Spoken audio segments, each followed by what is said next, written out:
Pani Terka je moja stála klientka a chcel by som, aby povedala zo pár slov k tomu, že ako sa cíti po napravaniach so mnou a po terapiách so mnou. Nech sa páči, môžete povedať pár slov. No to je neuveriteľné, pretože minulý rok, keď som bola prvýkrát práve na 1. mája, syn ma tam zobral, akože ešte bol na meste. Ešte v starom meste. Áno, v starom meste ste boli. No ale neverila som tomu, kým som potom neprišla po tom napravení, neprišla som domov.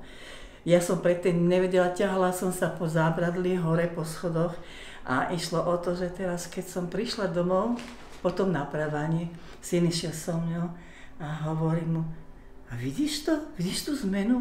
Ja normálne idem. Normálne som išla po schodoch bez toho, že by som sa aj držala. Aj teraz momentálne už som prišla, lebo nemala som teraz nejak dlhšiu dobu čas.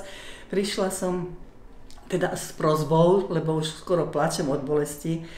No a verím tomu, že zase pôjdem po schodoch tak domov, ako naposledy teda tak.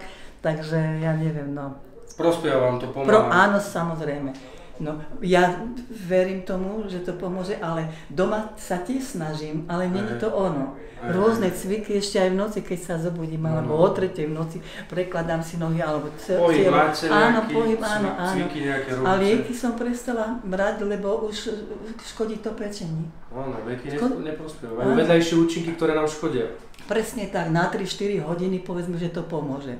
Povedzme, že používam, syn mi nalieva ako náplastie, presne na ten bod, čo ma boli. No ale tiež som spokojná s tým na pár hodín. Lebo za chvíľočku takisto začne a už jojkam.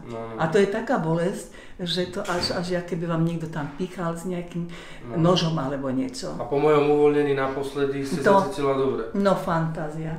A každému som to rozprávala, koho som stretla, susedky, susedov, a čo pani Terka, čo? No dobre sa cítim, výborne sa cítim, bola som u chiropraktika, napravoval ma a nie toho. Takže, dobre. No. Tak vám veľmi pekne ďakujem. Není zač, len keď mi ešte pomôžete. Jasné, pomôžem. Lebo išla som s tým sem, teda, že v očiach slzy som mala. 3 noci som nespala, akože od bolesti. A je to hrozné, kto to nevie a nepozná, tak ani to neuverí. Že to je. No. A lieky brať nebudete? Nebudem, ale teraz som týždeň, alebo 2 týždne už ani ten Ibalgin som nezobrala, pretože skutočne len na 3-4 hodiny. A aby som ja brala 4-5 tabletiek denne a už pečeň mi kričala teda, že pomoc.